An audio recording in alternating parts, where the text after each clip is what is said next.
Olá, povo de Deus, terça-feira da 9ª semana do tempo comum. Segunda carta de Pedro, capítulo 3, versículo de 12 a 15a e depois versículos 17 e 18. A segunda carta de Pedro foi um dos textos mais discutidos se deveria ou não entrar na lista dos textos inspirados, fazer parte da Bíblia. No segundo século, ela nunca foi citada por nenhum dos estudiosos, nenhum dos padres, dos místicos. Só mais tarde é que ela ganhou alguns adeptos. Dentre eles São Jerônimo e outros. É consenso que Pedro não é o seu autor, pois o contexto, a linguagem são bem posteriores à vida do apóstolo, apesar da introdução da carta tentar não deixar dúvidas que fosse Pedro mesmo seu autor. Há, inclusive, estudiosos que colocam esse texto no segundo século, entre 125 a 150, e afirmem que foi o último livro a ser aceito na lista dos livros inspirados. Era um tempo de forte contestação à parousia, ou seja, a vinda definitiva de Jesus na glória para o julgamento final. Por isso, a segunda carta de Pedro tem um forte tom de defesa dessa segunda e definitiva vinda de Jesus. Nessa perspectiva, quer alertar os cristãos que não se deixem levar pelos falsos mestres e se preparem para esse dia do julgamento. Hoje, o trecho com o qual se encerra a primeira leitura de hoje e se encerra toda a carta diz assim: caríssimos, vós sabeis disto com antecedência, precavei-vos, para não suceder que, levados pelo engodo desses ímpios, percais vossa própria firmeza. Antes, procurai crescer na graça e no conhecimento de nosso Senhor e Salvador Jesus Cristo. A Ele seja dada a glória, desde agora até o dia da eternidade. Amém. A contestação à segunda e definitiva vinda de Jesus era impulsionada, entre outros, pelos adeptos da gnose, um tipo de conhecimento esotérico da verdade espiritual, combinando mística, sincretismo religioso e especulação filosófica, que diversas seitas dos primeiros séculos da era cristã, consideradas heréticas pela Igreja, acreditavam ser essencial à salvação da alma. Por isso, o autor da segunda carta de Pedro insiste no tema do conhecimento de nosso Senhor e Salvador Jesus Cristo.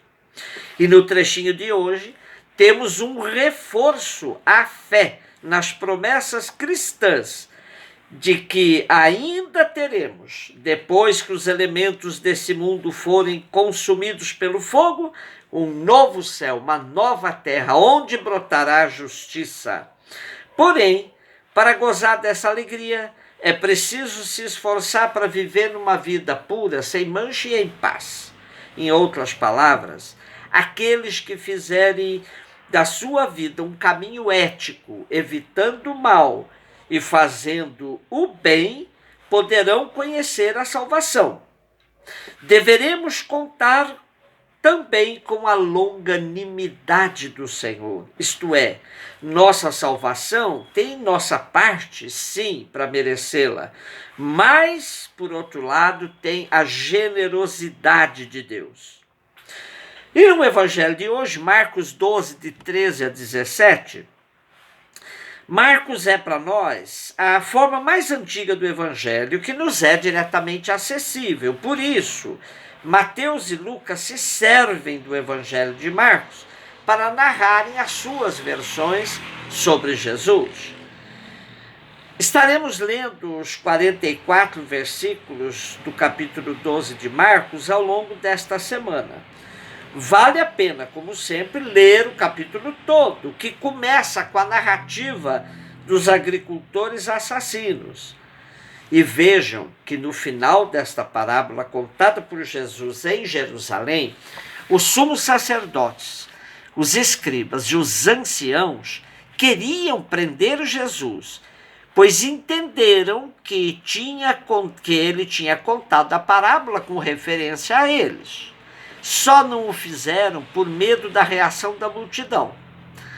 Neste mesmo capítulo, além do episódio que temos hoje, tem a controvérsia sobre a ressurreição, que os saduceus não acreditam, o debate com um escriba sobre o principal mandamento, os ataques diretos de Jesus sobre o comportamento hipócrita dos escribas e o ensinamento falso deles. E o capítulo termina com um elogio que Jesus faz à oferta da viúva pobre, em detrimento à oferta dos ricos. Trata-se, portanto, de um capítulo cheio de controvérsia de Jesus com os poderes judaicos de Jerusalém. Nosso texto de hoje é bastante conhecido. Os sumos sacerdotes, escribas, anciãos, querendo pegar Jesus em contradição para justificar uma possível prisão, mandam fariseus e herodianos até Jesus a fim de cumprirem essa tarefa. Apresentam a Jesus uma moeda e, depois de um punhado de falsos elogios a Jesus, perguntam sobre a validade do pagamento do imposto ao Império Romano. O fato deles usarem essa moeda, símbolo do poder romano, prova que eles aceitam submeter-se ao império.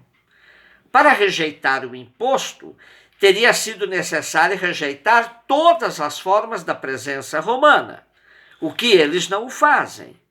Mais ainda, Jesus desmascara a confusão de planos que eles fazem. O dever para com Deus é de ordem diferente do dever para com César. O imposto que é devido a César não tem o caráter absoluto e definitivo da obediência que se deve a Deus.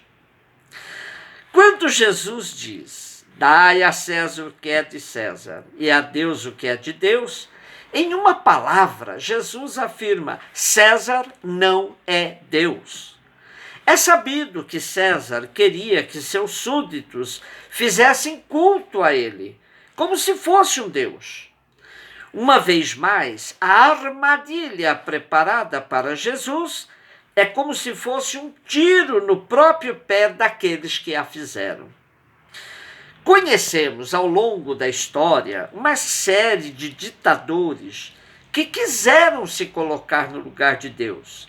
Alguns até se julgaram acima de Deus. A história é implacável. O fim de todos eles é o pó de onde vieram.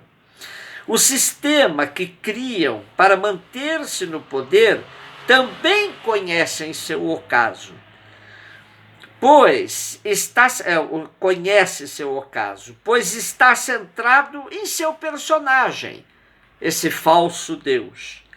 Que há exemplo do gigante sonhado por Nabucodonosor, sonho tão bem interpretado por Daniel, tem os pés de barro. Lembram-se que Nabucodonosor sonhou com uma grande estátua, a cabeça de ouro, o peito e os braços de prata, o ventre e coxas de bronze, as pernas de ferro e os pés eram parte de ferro, parte de barro. Enquanto Nabucodonosor admirava a estátua, uma grande pedra veio do alto e acertou os pés da estátua, que acabou sendo totalmente destruída.